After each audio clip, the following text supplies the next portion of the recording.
Welcome back to the North American LCS. We're prepping for our last game, and I know you are too. Immortals versus Echo Fox. Immortals are looking incredibly weak now, are now on relegation watch. I'm sure everybody is knowing this. I mean, they couldn't even get 18-0 on the season. So, Zyrene, my question is to you. How long does this team have until they are completely run out of League of Legends? Well, it depends on how they do in this game because they might all be League of Legends out.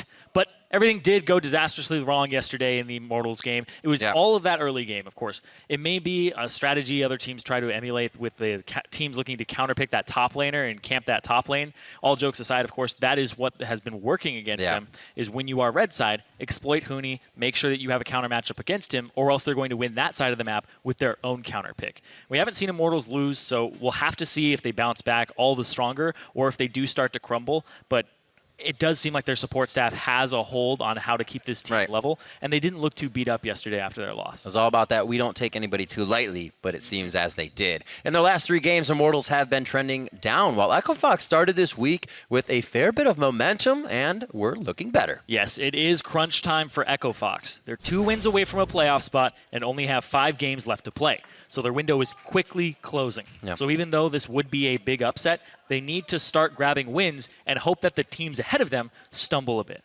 And Echo Fox have been improving since they got their full lineup in place, but Froggen says the learning curve is steeper for KFO.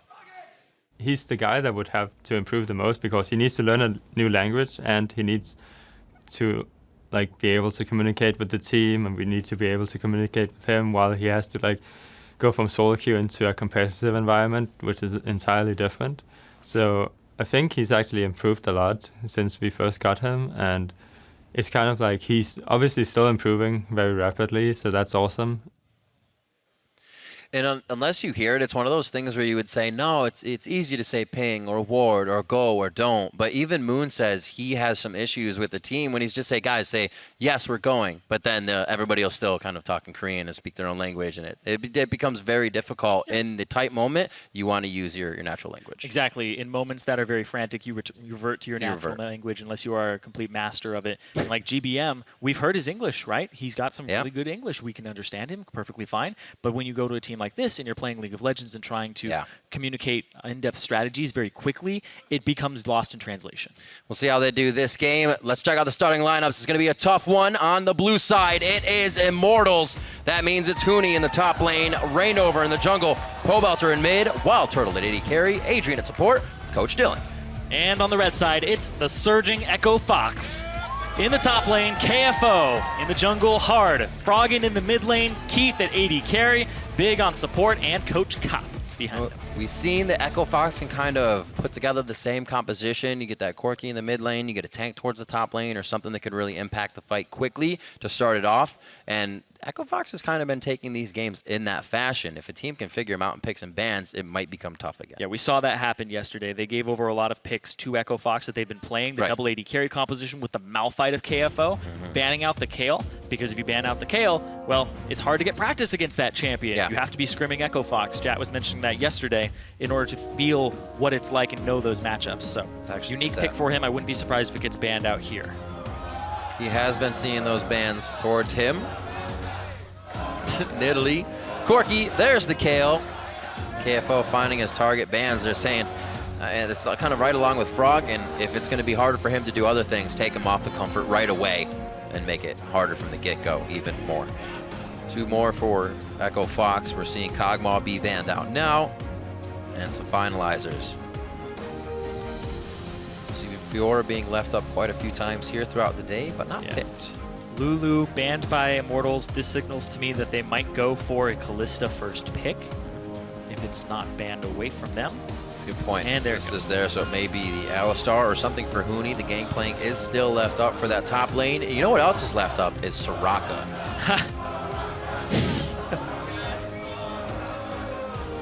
So that's the Gragas going for Rainover. Yesterday we saw the Gragas being played a bit with Huni's Quinn in that top lane, and they got themselves into some trouble with trying to continue to focus on that top synergy they brought from Europe. Yeah, blue side Quinn is very hard to actually find success on, using it as a counter pick to things like Gangplank and actually Fiora as well. It is a very strong pick against that champion. You just have to play it pretty pretty mechanically sound, pretty mechanically perfectly. Perfectly. I was looking for that word. Yeah. But every time it goes back over. See, they only chant it when it goes over to Immortals. They know they better their chance if they chanted it for both teams. But I guess he already got an Alistar. It could be the lock-in. He trolls the crowd. Does not. Locks it in. Banana Man is going to be a very happy one in the crowd today. And we do get the Soraka play once again from Adrian.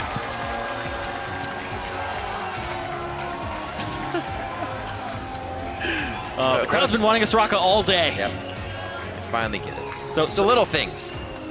So what we've been mostly seeing out of Wild Turtle is Lucian and then also Kalista. So Kalista's become a ban against him, and he's played Lucian and Kalista the majority of his games. He has had a Caitlyn game and two Corki games, but aside from that, it's all been Lucian and Kalista. So the first pick here of the Lucian for Keith, well, looks like they're going to save the Lucian again. See if Keith can actually carry this game from that bot lane. His Lucian yesterday, Wild Turtles that is, was very good still, 7-1-3 in that Immortals game. So even with the Kalista, you should be able to put up numbers like that, as you were saying. Picking for Froggen, and Keith now does he take his own? 2 seconds left. He's sitting on that TF. It's going to be a blind pick TF and a blind top lane. Yeah, I actually do not like that. I think that hiding your pick against Immortals, because what Immortals get to do now is Immortals got to see your bot lane and then pick their bot lane. They got to see your top and your mid, and now they get to pick their top and mid, and Immortals counter pick. Right. They draft against their opponent, and they're fluid. So you're going to see a counter pick here to what the Twisted Fate is. You're going to see something that Huni is comfortable running into the Fiora. They don't play for comp. They play to win the lane and then snowball from there. Syndra Pantheon looks like it's going to be locked in. There it is. It's going to be Huni going hard on the Pantheon. We've seen that now 3 plays in the North American LCS. This will be number 3. Yeah, it's a very good pick in certain matchups. You play it into Fiora, you poke it down, really good matchup. You tower dive with it, and you can snowball leads. And tower diving with a Pantheon Soraka is basically free low at that point. You jump in, you tank turret shots, you keep getting healed up in between. So that is a combination that we will be healed seeing up, later. and her synergy for damage in that target area that Pantheon's going to have his target in is just going to synergize so well. Syndra coming out here for Pobelter. A little bit of a different pick for him. He plays usually on that Lissandra, playing on things like TF, but that's in Froggen's hands today. And with knowing how TF plays, Pobelter feels it's the Syndra. Gems. Gems are chosen. Are gems locked in? 5 seconds left on that. You guys got a Soraka. I don't know if you're going to get gems, though. I'm sorry, it will not be a Jungle Taric. No gems. No gems today. Not today. But Syndra, new unique champion here for Pobelter in the mid lane. He's been sticking to that Lux and the Lulu whenever it's up to try and support his laners. But Immortals, they got pretty much everything that they wanted in terms of lane matchups. So Immortals are expecting to destroy early game based off of the champions they selected into what Echo Fox has, and then try to snowball from there. But Echo Fox, they do have split push and they have Twisted Fate, so you can 1-3-1, and then you can also just reinforce the Fiora split push. So this becomes a game of, it's not really Pantheon versus Fiora, it's Pantheon versus Twisted Fate and Fiora. This is another game where they enable KFO to do something big. We saw that on the Kayle versus Impulse in week 6. And this is the thing, as Froggen is saying, it's going to be a little bit harder to kind of synergize with KFO, but still, maybe feeling like they can't get the same comp or run the same comp. This is different from what we've seen in the past 2 weeks. Not that tank top, not that Corki mid or Gangplank mid. They're still getting that Lucian in there, though. Trying to still keep the DPS where it can be on the AD carry, of course. Teams are loading into the game. Let us know who you think is going to come out with the win. As always, tweet at LOL Esports with the hashtag IMTWin or the hashtag FOXWin. We're going to tally those up in game. Maybe we won't. Maybe we will. I feel like it's a tally Keep them on the edge. It's a tally day. All the games have kept us on the edge. Like all the way to diving Nexus on the last one, straight through, single take in the back door. What do we have for game 5? They've all been riveting today, and we're going to get Immortals versus Echo Fox. We're on the Rift. Echo Fox double TP up against Pobelter. He does have that cleanse, so he's going to be looking to cleanse gold cards and then retaliate and try to burst. So he does have a good matchup here against Froggen. Cull for Wild Turtle first item. So we're seeing that more and more from Wild Turtle when he has a Soraka next to him, because that lane, you're just going to be farming. You're not looking for those all-ins. You're looking for that 1-item, 2-item power spike faster than your opponent. It's interesting. He's been kind of, he has toyed with that back and forth. Yes. Sometimes the Doran, sometimes that Cull, as you were saying, with the choice of champion and lane. It's funny because when I first asked him about it, I'm like, why are you taking Cole? He's like, is it good? He's like, I'm not sure if it's good or not. I'm just doing it. It's like, Turtle, please. Why not practice it at the highest level? I told him that if he keeps doing it, he's going to bait other people into doing it. And then they're going to start to do it, and he's going to swap back to Doran's ring and kill him in lane. It's got to work, though, because then you're either just the guinea pig that shows that it's wrong, or you're the god that shows that it's right, and people call you Genja. And that legend still carries on to this day. There's like another one where he's like, Genja's building like old Corky's used to, and he's owning Yeah. God. Remember when he bought Trinity Force on Kog'Maw, and everybody's like, that doesn't sound good. Yeah. And then it was the build afterwards. Hey, it's got to be tried somewhere, and if you make it work in the LCS stage, then you're the one who makes it work. All right. Wild But of Turtle course- trying to make that happen with Cole, and they're also trying to make this lane swap happen. Head towards the top side, and they will disrupt Fox. Well, they already got the They're big Jang. one. Right. They're going to have to chase them all the way to the other side. Turtle picks up the little one. Oh, he picks up a little spider, too. Changed out to 9 gold. Bandit right there for Adrian. Got 1 gold. When Elise shifts forms, you get 1 gold per spiderling that she had if you have Bandit. So technically they die, go to the Oblivion, and then they come back. So the swap happens, same meet up. Adrian may miss a few, but it's not going to matter. He's out of lane for 1 experience. And things start off again. Lane swap on this one. We saw that, help out Renegades last game. They were able to kind of put themselves into position. Is getting turrets down with this type of composition that Immortals has going to be very beneficial in the early game. This is actually a difference that we see in Immortals. What they like to do is they like to send Huni immediately to the lane. He remains level 1, but it allows Reignover to immediately get level 3 in the jungle and have access to all of his abilities. And then he can play reactionary, go mid, do whatever he wants, duel the enemy jungler, but then he also stays ahead in experience of the other jungler in a lane swap. So Hard is about half a level behind right now, and then that could start to snowball, and that's how he ends up doing it. That's how he gets that advantage where he cycles you in your jungle, and then he keeps bullying you.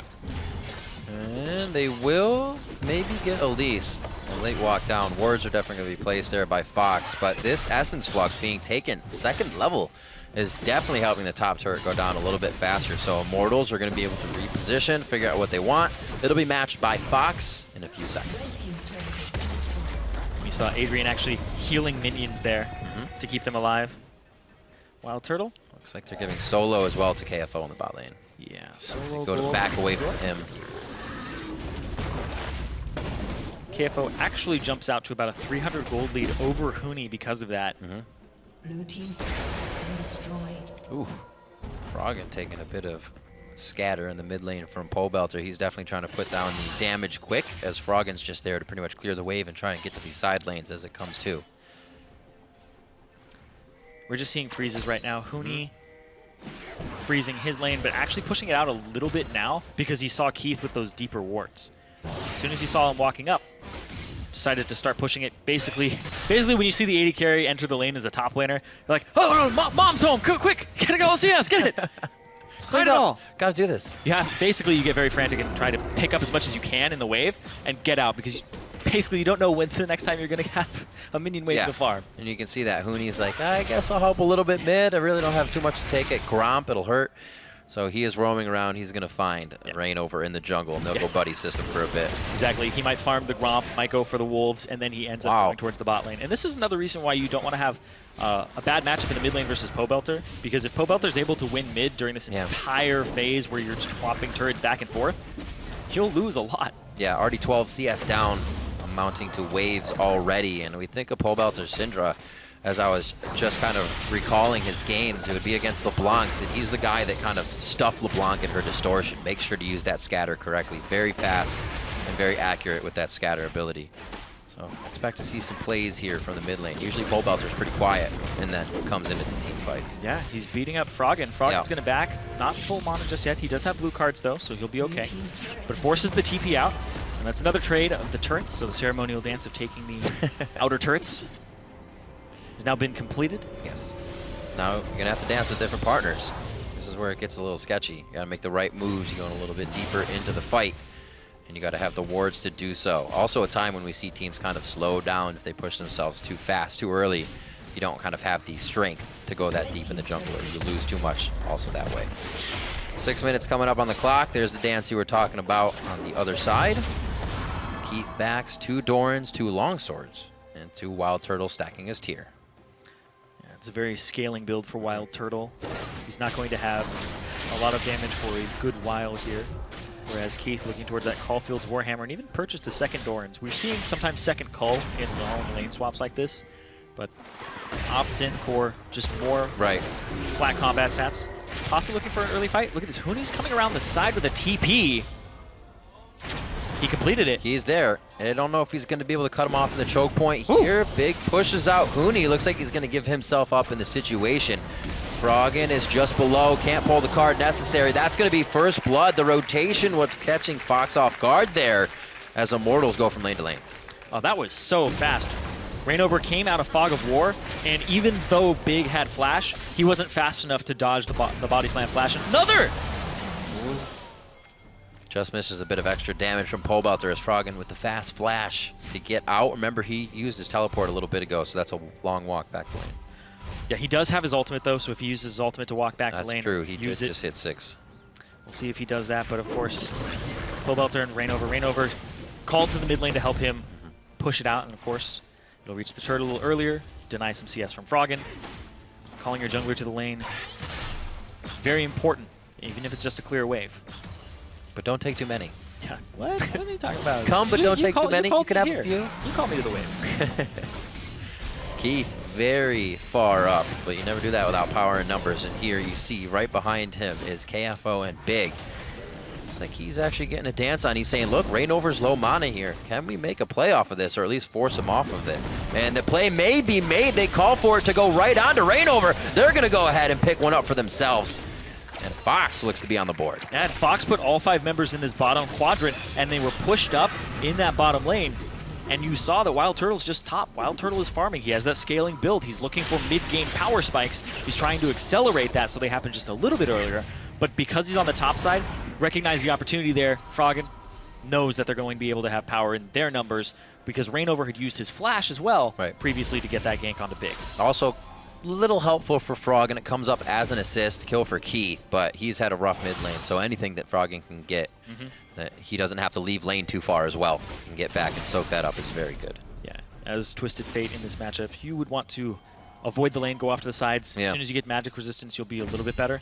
But Twisted Fate usually isn't for dominating the lane, it's usually for dominating the side lanes. And we'll try to keep doing so. Big percentage there for Immortals as the team and fans stand behind them. 12 and 1 still, I should say, in the NALCS. Just missing that win streak, but still putting up one of the best statistical splits in we've ever seen in objectives, and turrets, wards, across the map. All the players really synergize to make those stats come to life. It's hard to beat a team like that. A lot of times you'll see a team that's good on paper kind of fizzle once they get into the game. Nice. Seem to go through both here.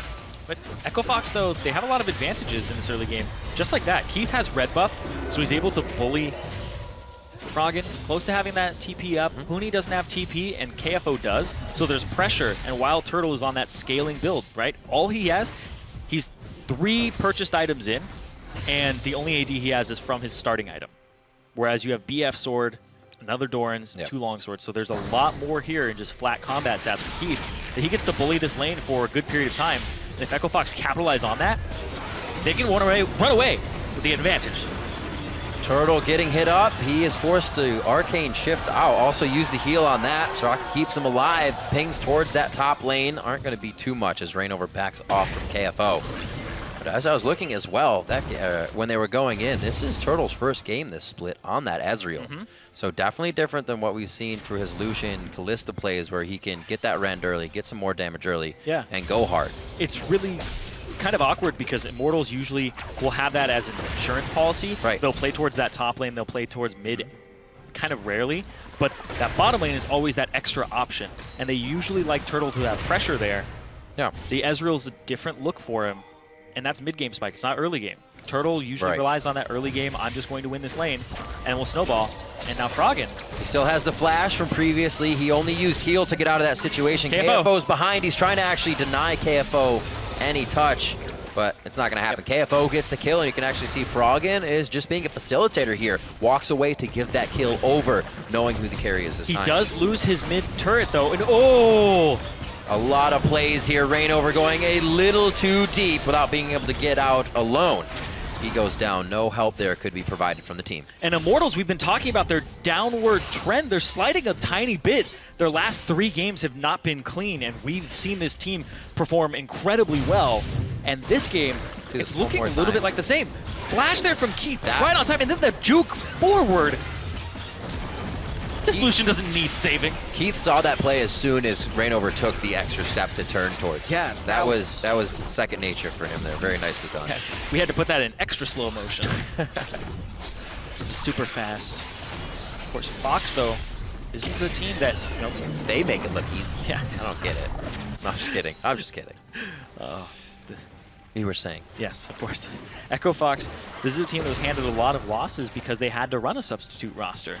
Because they weren't able to field their actual roster. So people are still figuring out where they stand. And if they take down Immortals today, that's a huge statement for this team because they're trying to surge into the standings and they're trying to make it up there. Energy not looking as good as they have in the past. Echo Fox, they're looking better every week. Yesterday, they did drop a game to TSM though, and that ended their streak. Right. On a 4-game streak since they had their members come back. They were wondering, Froggen was kind of saying, like, we have been tested, but we keep getting the same comp, so I don't feel that we've been tested. And I think TSM allowed them to look at a few more of those alleys or avenues that they needed to peer down before finding the solutions. I'm going to say resolution, but solutions to their problems that the rest of the ones they had. Like you said, after they fixed up getting the roster back, the wins started to come right away, because that's actually the team they were always practicing with. Even though they would play subs in the LCS, Echo Fox would practice with their team, and that's why it is looking that good once they get onto the Rift here. Yeah, they didn't miss any steps. Came back onto the Rift and immediately were able to perform. And this actually looks like Huni maxing Heartseeker Strike first as opposed to the Spear Shot, making sure that he has wave clear as opposed to, and be able to set off his Thunderlords too, as opposed to just throwing spears for harassment, which is what you'll usually do in lane. I do want to touch on something though, because we see this slight gold lead despite being down in kills. There's 1 turret in favor of Immortals, but also Reignover's just been farming like a monster. He's got twice as much CS as Hard, and Hard hasn't gotten a CS in a decent time now, and he's up about 800 gold. So Reignover is this lead by himself, despite having 2 deaths. Keep an eye on Hard, see what he's being forced to do. Pretty much go lane to lane. They did have a bit of a skirmish down in the bottom when they took Reignover. That's one of the early ones, though. Immortals are on a little bit of a timer here. They're going to have to try and engage something because Twisted Fate in the bot lane. Huni might jump on top of him, but we'll see what happens. There goes Grand Skyfall. Like he does it actually to get into Froggen there. Gold card's going to come under the turret. He knows it's going to be blocked. He's got to throw it off at some time. Goes for the flash. He has the distance. Aegis is up. That means the next one is blocked anyways after the stun. There's not much you can do against that. Yep. Just the Legion coming up big there, stopping the gold card. It's not something that people always expect, but that's how it works. Yep. The sigh from the crowd as it hit. Yeah, just like blinds now will actually expend that. So if he gets Teemo blinded, he'll actually use that gold card and not stun. Use the Aegis. No, you use the gold card. Oh, I see what you're saying. From Yes. Okay. If Twisted Fate is blinded and he throws out the card on somebody, it won't actually apply the stun. Right. Because he's blinded, and that's how that works. I thought you were saying on Pantheon. Oh, yes. I get it. Gotcha. 15 on the auto-attack clock. enhancers are blocked.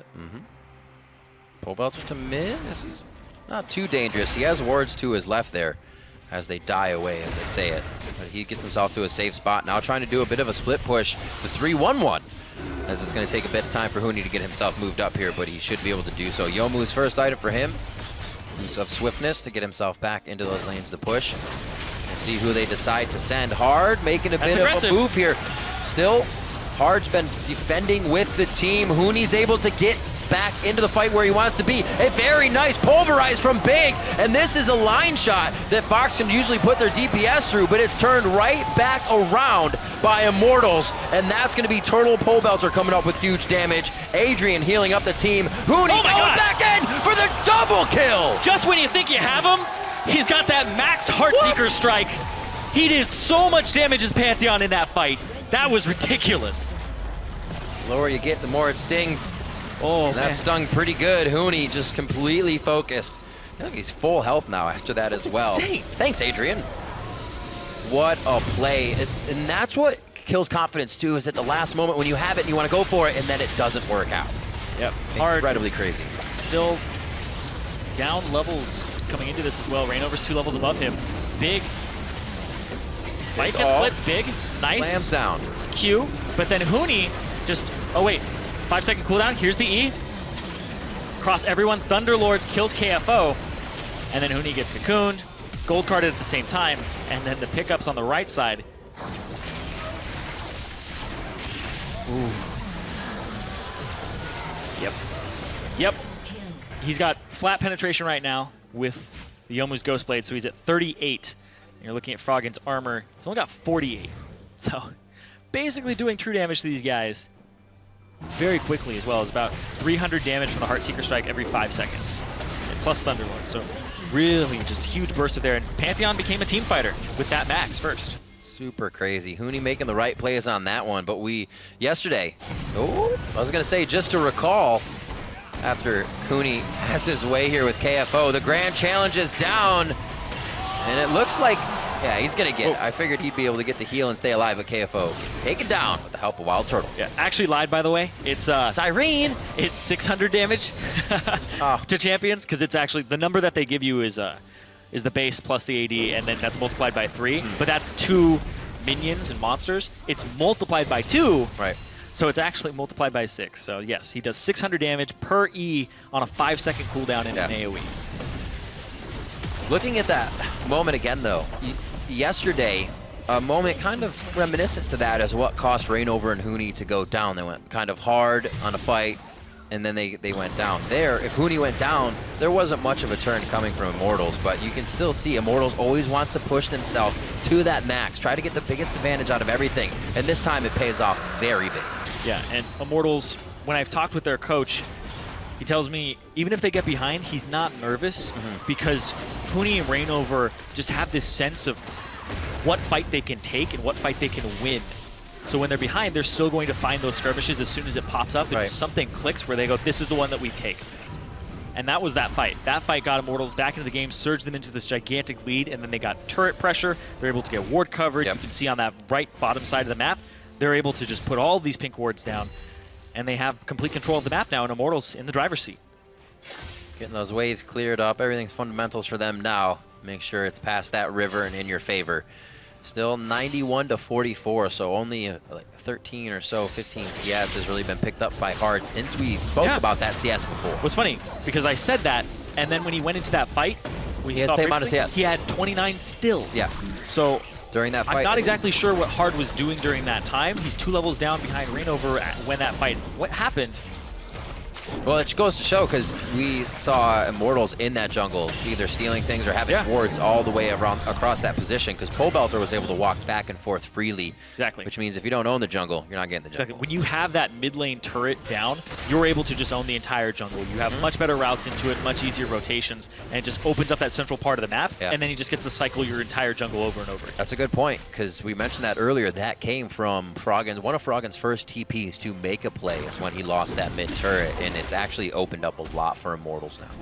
Yeah. It was kind of the key to them getting that deeper warding and allowing Huni to get jumps that he can see to now instead of jumping blindly. Yeah, and then when Huni jumped down to that bottom lane and killed Froggen, that was big for Huni because he was kind of even in CS, was not hitting those Pantheon power spikes just yet, and then he got Youmuu's, and then he was good to go at that point.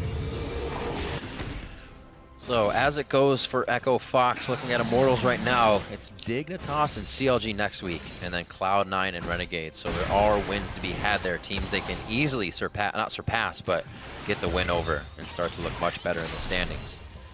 Immortals, it's easy to say, they're facing teams they've already beat, so Definitely going to be hard to take games off of these guys. Again, even coming after their first loss doesn't seem to phase them here, and they're still playing quite strong. Yeah, it's just sometimes this early game can go a little wrong for them. We saw in CLG. Right. It almost has to be done then. Yeah, they weren't too bogged down by what happened, but hold on. Holding. Doesn't look like Keith wants to. He gets out. It was almost like a solo play here. It's like, well, this is one of those fights that they're winning, but they're taking to get a bit of an advantage. They know they have the advantage to press further off of this one, and that Fox can't take it. So even in these mind games, true shot, it's going to wing by. We got it. Saw it. Corner of the eye. So, Wild Turtle. This guy has been charging up on the side lanes here. It's like, oh, I can get all right, I'll take that. Oh, my Muramana's completed. This is great. And Reignover, he got that Raptors cloak very early on so that he can rush down the lanes and actually make plays like he just did to get big that low. All right, second tier for KFO. We actually haven't seen too much come from him in this game. It's going to be tough when he's also not 4-0-4. We got stunned. Hard locked up over the wall. Scout of the week. He gets taken down. Immortals are going to be able to take Baron now. That's going to hurt KFO's push in the bot. He won't be able to stay too long. But you can see on the map there, all objectives so far in the hands of Immortals as they control the map. This is super risky because you're going to have Baron buffed up home guarded members, and Huni is actually having the inside track. Oh my god! When it's up, you're down. That's how his true shot barrage works. KFO. Oh. Oh, he's walking into it. We're good. KFO, he walked out. I thought anybody was going to come with him, but TF ults down. TF teleports down. It's just about clearing waves now. 11-4, 22 minutes in. It looks like Immortals is looking to put some final touches on this one. Froggen actually has that Lich Bane, which is maybe why you saw him push so hard to get up there, get that damage onto the turret. KFO got to back really close to Huni. Huni was focused on pushing the bottom wave out because Huni's 2 levels up. He beats KFO in a one-on-one right now. So he gets bottom lane dominance. The rest of his team, he gets the split push from. 4 people in the mid. Baron buff, they're going to get an inhibitor here. Yeah, absolutely. It's we don't want that to happen, but we took one. It's okay. We just need to get that inhibitor to fall down now. Here's the portal. Minions crashing into the mid lane now. It's going to be very difficult, actually, for this to be cleared. Froggen not clearing out super minions too quick. We have to call over KFO. Or, I'm sorry, Keith. I was looking at Fox. As they push down here on the bot side. Froggen's a bit off here, so they're going to have some free time, 5v4 with the turret. Looks like Froggen will just walk himself in. That's another inhibitor down. Immortals just stranglehold right now on anything that Fox has, and Fox is giving them room to work with. And we've seen Immortals end games pre-20 minutes. This team knows how to strangle you out of the game when they get a tiny lead. They just balloons out of control. When they get tier 2s, they know how to put vision down in the enemy jungle, where to put it, how to protect it, and how to play their composition. So Immortals, I don't expect this game, if they're going to close it out, to go much longer. Right. They always put the finishing touches on quite quickly, and something we need more, or not need more teams, but more teams need to build on, because if you go to face Immortals in a best of 3, they're a team that's going to figure out, right their wrongs, and be able to close that game out as they have. There isn't that chance to keep going. You will instantly be taken off the map every time they get a chance. There you go. This is one of the reasons you don't show your solo lanes to Immortals. Yeah, back to champion select. Don't do that. Bottom lane, mid, top, or mid. Yeah. They got to counterpick everything except for jungle, which doesn't matter. You first picked it. As long as you have dominant lanes, you're good. Wild Turtle, of course, a little bit more scaling there, and they picked the Soraka alongside it for the safety. But Pobelter got to destroy mid lane and CS at the start, got to push him out of lane and make TF have no pressure. And Wild Turtle. You'd think Alistar's ultimate was on. 13 when to it's 9. up. 13 to 9 makes it look like it's not. The levels. It's at 13 to 11 as well. Wild Turtle is 2 levels ahead of Keith. It is just a game Immortals has taken and run away with now as the super minions start to pour into the mid lane. Looking to make their record 13-1, 25 minutes in. One of the fastest average time for games from a team, and Immortals will continue to do so. They'll take down hard. It's just a deterrence. They're trying to say, walk this way. Don't look at the Nexus. It's not what you want. Fantasy. It's all a lie. It's a ruse. Get away. But they will find what they need. KFO on the fountain, standing tall. Looks like he'll live. The Nexus turret, and Nexus will not. and it looks like it's going to be Immortals getting the focus onto the Nexus when they can. Don't worry, it'll get there. I've still got some breath to go. And now they start to finish it off. 16-4, Immortals will take down Echo Fox. 25-minute game there for Immortals, bouncing back from yesterday, showing the resilience of this squad despite having their first loss. This game, couple hiccups in the early game, but still, rather clean for Immortals once they were able to find a fight that was good for them, win that, and then be able to close out the game in pretty textbook fashion. Didn't see him too much, but Wild Turtle ends up doing the most damage. Not a whole lot, 19,200. Pretty low damage game overall, but hitting everything he needed to. He brings out the Ezreal, and he becomes a different person for the team as well. So we see a bit different style here from Immortals in that sense of the AD carry. So Wild Turtle did all of Echo Fox's damage combined by himself, plus 100. Plus 100. So he did 100 more damage than all of Echo Fox's champions combined. Wild Turtle had a scaling build, but he was still dealing a decent amount of damage during that early and mid game. There he is on your screen. Pole Belter as well, bringing out the Syndra, dominating the mid lane in CS. And this guy, Huni, ending up the game at 4. Oh no, Pole Belter's 4-0-4 now. He took over Huni's score. Huni moved up to 6-0-6. So go figure, these guys playing very strong. Again, the Soraka pick comes out, Banana Man is happy, and Echo Fox have to look at this as actually a pretty good early game. They figured out ways to stall Immortals, but once these guys get a hold, they do not let go. You have to get a hold and run that hold into the ground. Exactly, and that's what Immortals do. They get that hold on the game, and then when they're cycling your jungle over and over again, and they're picking up all these camps and all this experience, they're getting an average level higher than you. We saw by the end of this game, it was almost about 2 levels across the board as an advantage, and there were minion changes that buff your minions based on the average level that you have over your opponent. And we talk about Immortal side wave control. Well, their waves are constantly pushing up a little bit. Somebody visits it, and it's already pushing in their favor, and they get to capitalize on that. So that's another thing, is if you get that advantage, you clear the jungle, you're denying experience from your opponent, picking it up yourself, and you're actually buffing your minions slightly over time. Reminds me of the early Cloud9. The only way to beat him was a super early advantage. And if usually it didn't happen on the double lane or the dual lane, you weren't getting much. It's a difficult task. Only CLG has figured out how to do it. For now, we are going to check in with Freak, who is standing by with Immortals AD carry. Thank you very much, Riv. Great cast today. I am here with the Immortal Jason Wild Turtle Tran. Now, I got to start with some bad news. Your guys' win streak, it was gone yesterday. You had a really heart-wrenching, disappointing loss to Counterlogic Gaming. How do you come back from a game like that? I don't think there's really any coming back from that. Like, you just cry in a corner forever, and you just cry a lot. So is this what sad Immortals looks like now? Just you taking wins with 4 deaths the entire game? Yeah, that's what it feels like. We're really sad right now. Rainover lost all his confidence. He's like, oh, yesterday's the worst day of my life, and yeah. All right, so back on a serious note then, talk to me about riding the season out. You guys are maybe on pace for 17-1. You got 4 games to go. You're probably the #1 seed coming into playoffs. Where are you guys looking right now? Are you looking at playoffs? Are you looking at the last 4 opponents? Are you looking at like watching TSM and CLG at Katowice? What's next for you guys? Right now we're just focusing on get first seed, and then we're just gonna be focusing on playoffs right now. So that's probably the goal of our team right now. You guys gonna win NA? You gonna go to MSI? I hope so. That would be pretty awesome. What's the chances? Like 99%, 99.5? I can't put a number on it right now, but we'll just have to see what happens at playoffs. All right, well, Total, any final things to say at the end of week 17-1, sorry, 13-1? As this season like surpassed your expectations? Do you expect Immortals were going to be this good coming into the year? We're just going to Bible thump our way to victory from now on. Yeah. All right, Bible thumping their way to victory. Thank you very much, Twitch chat. You know what to do with that one. Let's send it over to the analyst desk. Please do not encourage them. A great win there for Immortals to bounce back after their loss yesterday. I love to see good League of Legends played. I also like to see fans rewarded. There's Banana Man in the crowd today, and he made about 100 of these things and handed them out to everybody in the audience, as well as sent one back here to the analyst desk.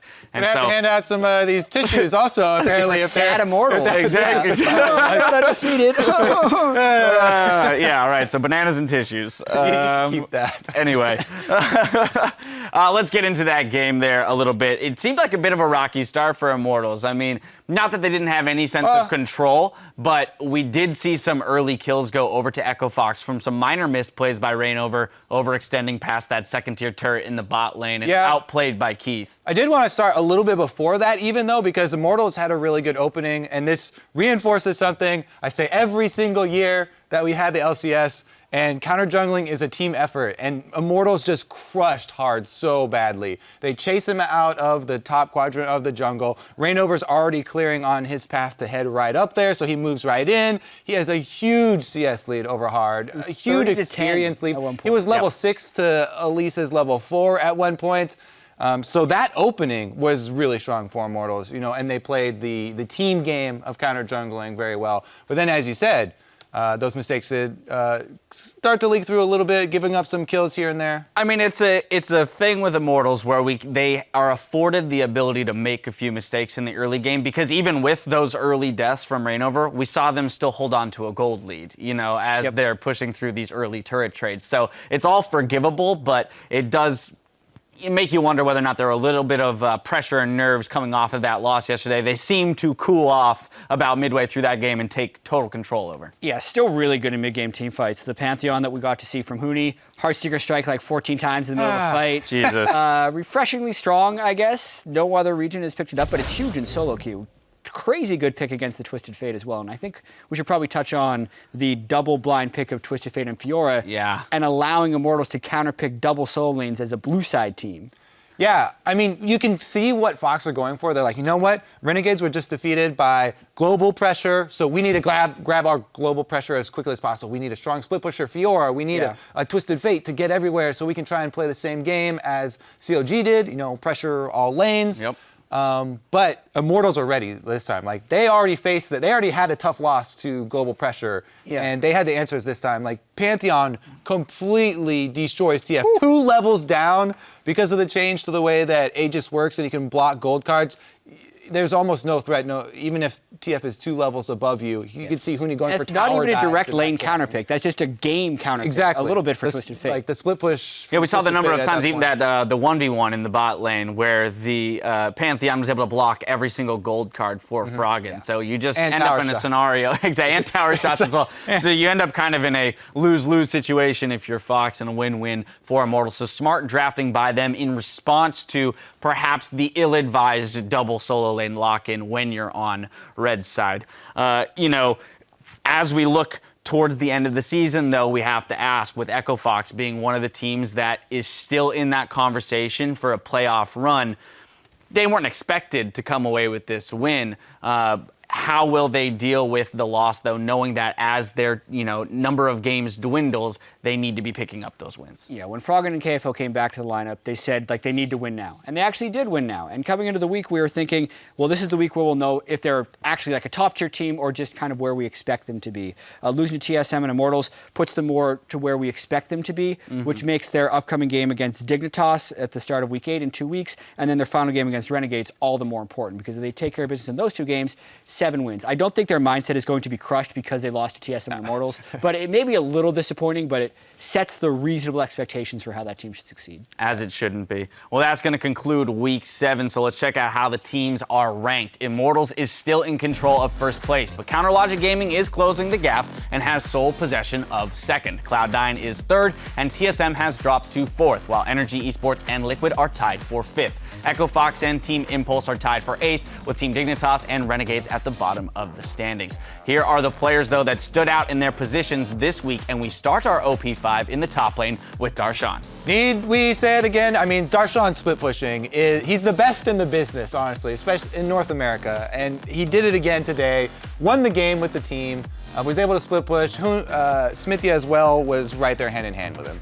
Yep, and then we got to go to the jungle. We find his teammate, Smithy. Those two working together the whole time. Yeah, and he played Udyr twice. So that is really gets our MVP that's the votes whole easy. reason he's on this panel. But in actuality, it didn't even seem like a champion that you would think Smithy could excel on. But he picked up a higher farm burden. He applied a lot of pressure. He built heavily move speed focused items. He knew exactly how to play Udyr, and it's a big reason they managed to win 2 games. Right. Smashville Baron.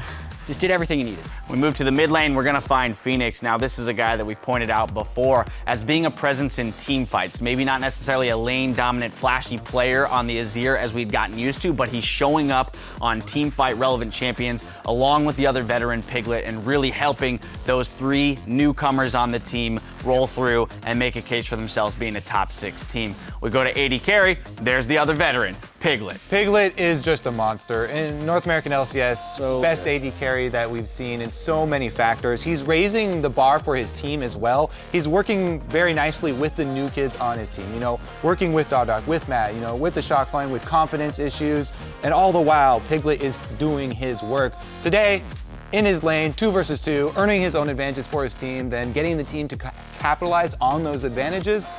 Very good stuff from Piglet so far. All right, last but certainly not least, our support is going to Afromoo. Yeah, and just looking at COG's strength of schedule this week, having to beat Immortals and Cloud9 to go 2-0, they did. And Afromoo is the main shot caller for this team. He is the leader for that team along with Darshan. And he just showed up again and again. Bard ultimates were incredibly key in that crazy, awesome game of the week, match of the week we saw against Cloud9. And that very well earned. And in his interview, he pointed to the amount of time it took him to master that champion. He said 1,000,000 missed ult, or 1,000 missed ult, not 1,000,000. 1,000 missed ults, but even before he really got a handle haven't slept since the champion came out. on that ability in that champion. But the player who claims the title for most valuable player this week is Counterlogic Gaming's Darshan. Darshan made Immortals and Cloud9 feel his presence, whether he was pushing a side lane or TPing in for the fight, playing a pivotal role in defeating those 2 top teams. Look, Smithy was there too.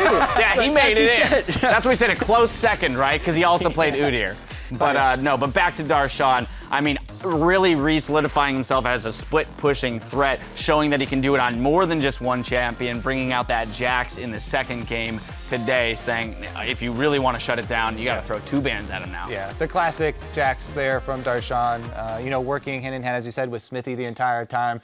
Getting him off to an early lead with the camp by Udyr bottom. The only thing that would have made it, you know, funnier would be, I guess, if he was using Nasus as well, and we could see the Udyr plus Nasus. Please, for the love of God, do not play Nasus. I don't need to see you said that. 2 bans. If they throw 2 bans at him, you know what's coming. I know, next. he's got to stretch to something else. He did them playoffs on Team Dignitas back in the day. I don't want to see it. I don't want to see it. But what I do want to see is the teams that are traveling to Poland for Intel Extreme Masters Katowice next week. But our league action continues the following week with the North American Challenger Series playoffs. Now that kicks off on Tuesday, March 8th with their first semifinal showdown, Ember versus Team Dragon Knights. And on Wednesday, get ready for an all-new and always delightful primetime league where Riv, Freak, and the gang will break down all the latest league news from the major regions. Then the LCS action returns in Europe with Fnatic taking on Giants before H2K faces off against Roccat. After that, it's the Unicorns of Love against Origin, followed by Team Vitality battling against G2 Esports. And the LCS returns stateside Saturday, March 12th, with TSM taking on Team Impulse before Immortals go head-to-head with Energy Esports. So, lots of matches to look forward to LCS 2 weeks out. IEM, though, international play, first time we get to see it this year, this calendar year, guys. Talk to me about this. What are we excited about? Suddenly, expectations are high for COG. You know what that means. They just beat Immortal and Cloud9. Disappointment. Kobe's over here like, yes, build up, build up, build up. Jat's like, it's like all of North America is sending them off. Like, go, Sean. It's the evil Canadian in him, right? Exactly. He can't let us have anything. They're just so salty there. No. I'm really looking forward to it, though, to your point. Like, COG... Dash is all ready. I've got my tissues ready for the... All right, let's get back on track. They're at a good point, and I think it'll be a nice time for them to regionally class. COG in particular, with their split push style, is a unique team that's going to be heading over to Poland. Everyone's going to see it coming, though, is my big worry for CLG. Really? Yes. In what sense? I mean, very clearly, you know what style they want to play, and Smithy's been camping bottom over and over. Okay. So you have a very good idea of where their jungler is going to be, or where he's going to want to focus. Yep. So. Right, so if you're analyzing what has brought them the most recent success, then you know what they're going to want to do. That makes sense. We'll have to see how it plays out. That's going to do it for us today. Special thanks again to Weldon Green for joining us for an interview and giving us some insight into the world of esports psychology. Now for myself and the entire live broadcast crew, thank you for watching, and we'll see you in 2 weeks.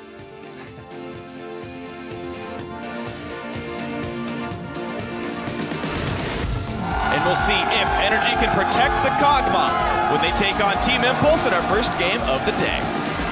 Ulti onto Lod, knocks him up 3,000 health on Baron. Whoa! They already picked off the Channa. Nice, low. Still fine.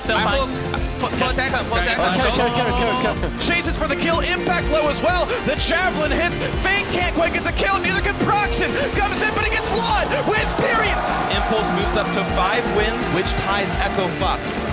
And now he's on Huhi! Oh, but he trades it back! So now it's up to Rush. Huhi's out of mana. He warned her. Holy crash! Dodges the rocket and the fights continue. Into the base they go. The valiant last stand for Sneaky is not enough. The game goes to counter Logic Gaming, and they control second place. Pretty healthy. Pretty healthy. Okay, I won't I'm touch a you. little groggy, so you might need to give me a nice slap mid. I would love to slap you mid-cast, Kobe.